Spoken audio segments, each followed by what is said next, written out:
Howdy, it's Kyle talking about Cleveland. I'll be discussing the urban structure, downtown, and a bunch of other neighborhoods, walkability, public transit, housing costs, companies headquartered in the city, the lakefront and beaches, the climate, the music and food scene, and one of the coolest parks I've been to that I can't believe isn't more well known. But I'm also not working for the Chamber of Commerce, so I will go into some of the negative things that affect the city, including high poverty and crime. But could it be that Cleveland, the mistake on the lake, has a population of about 367,000 people, which makes it the second largest city in Ohio and the 54th largest city in the US. It's been losing people for quite a while now. The 1950 census was the last census in which the city gained population, and there was a huge population decline between 2000 and 2010. And although the city does continue to lose people, the rate of decline has gone down a lot in recent years as well. The immediate metropolitan area has about 2.2 million people, which ranks at about 34th in the US, and the overall combined metro area, which usually includes Akron and Canton, has about 3.3 million. It's the largest city on Lake Erie, and being on the lake has played an important role in the city's history. The Cuyahoga River flows south to north through the city and empties out into Lake Erie downtown. And the part of town alongside the river is called the Industrial Valley, and this is where you have a lot of factories sitting right there on the river. Downtown is the north central part of the city on and near the lakefront, and I would say that overall the downtown is one of the better ones for big cities in the US. It's compact and older and very easy to get around by foot. In the heart of downtown is the Mall of Cleveland, which was renovated in 2013, and this is the convention center remodeled underneath some green space. This is a really cool idea, and it won some international awards for urban design as a result. The North Coast Harbor is appropriately named as it's the north end of downtown right along the lakeshore. This is where you have the harbor and the port of Cleveland, as well as a cruise ship terminal for people to take cruises around Lake Erie. And this is also where there are several museums and attractions, including the Rock and Roll Hall of Fame, the Great Lakes Science Center, the Women's Air and Space Museum, the USS COD submarine is on display, and this is also where you have the Cleveland Browns football stadium. There are several entertainment districts in the city. One is along East 4th Street at the southern end of downtown. And this is a very lively area with a lot of bars and restaurants close to the baseball stadium and basketball arena. In the west part of downtown is an area called the Flats, and this is a place that's undergone gentrification multiple times through the years. And so after its most recent wave of gentrification, the area has a lot of bars and restaurants and a really nice waterfront boardwalk as well. Playhouse Square is the theater district downtown, and this is the largest performing arts district in the country outside of New York City. There are several highly regarded theaters in this district, and the main intersection in the part of town has a giant chandelier over it. Just west of downtown is the part of town called Ohio City, another area with a lot of entertainment options and restaurants and shops. In the Ohio City neighborhood is the West Side Market, one of the best public markets in the country. It's in a beautiful old building, but when I was there, it was under construction, so it was just scaffolding all around it. And this is a great place to sample so many of the great local foods in the area. Meats and sausages, cheese, breads, pastries, desserts. And if you're doing it right, you've got one person cooking up something for you in one stall while you're ordering something else from another one. Going west of there is yet another entertainment district called Gordon Square. This is an area with a lot of local art galleries and more restaurants, theaters, and nightlife. If you were to start from downtown and drive west along the lakefront leaving the city, you would go through the part of town called the Detroit Shoreway. And before the interstate was built, this was the main road you would take to get from Cleveland to Detroit. And in general, this is kind of a young, cool, hip part of town. In the east central part of the city, you have a couple of very interesting neighborhoods. One is Little Italy, and this is a really impressive tight cluster of Italian restaurants and eateries. It's almost more like a nightlife district. There are a ton of people out eating dinner a little bit later than usual. And I would say that Little Italy in New York is the only one in the country that has more restaurants or just more of a cluster of Italian type eateries. Also in this same part of town is the huge Cleveland Clinic and Medical District. The Cleveland Clinic is one of the largest and most highly respected medical centers in the entire world. It employs over 50,000 people in the area. It takes up a pretty large chunk of area in this part of town, and adjacent to it is the campus of Case Western Reserve University. This is an excellent university, and they have their own large medical school there.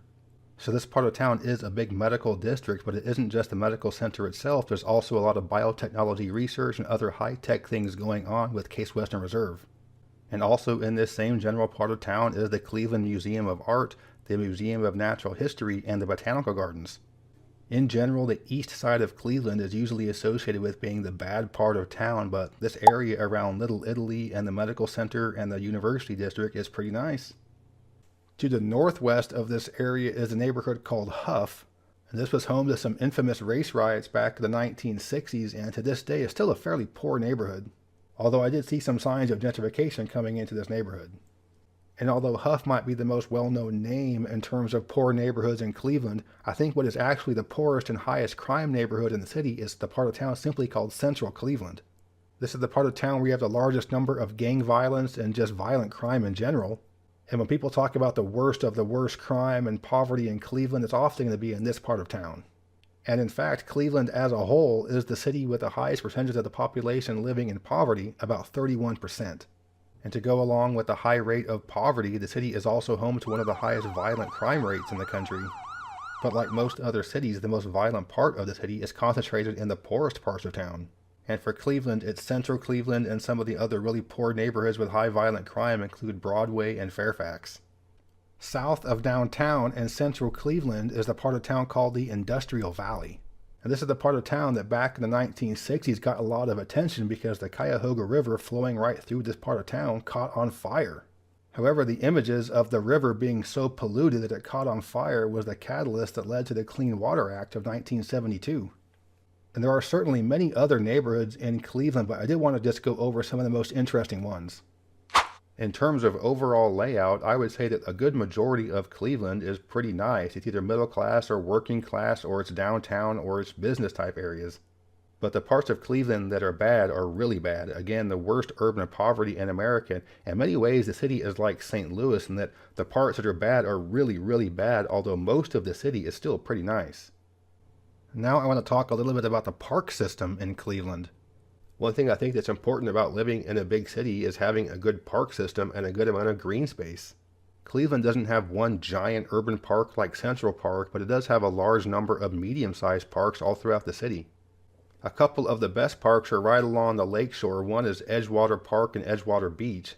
This is a popular spot with a sandy beach, although I will say amongst all the big cities along the Great Lakes, this is one of the weaker big city beaches. But nonetheless, it is still nice to have a beach basically right there downtown. A spot that's perhaps a little more interesting is the Lakefront Nature Preserve.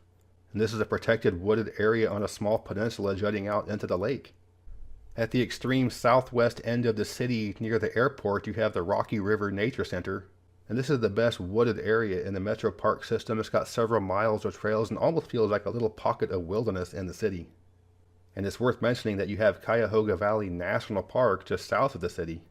Depending on where you're coming from in Cleveland, it could take between 15 and 30 minutes to get there, but you do have miles of hiking trails right there near the city between Cleveland and Akron. And I want to make special mention of a really cool park in the city called the Cleveland Cultural Gardens.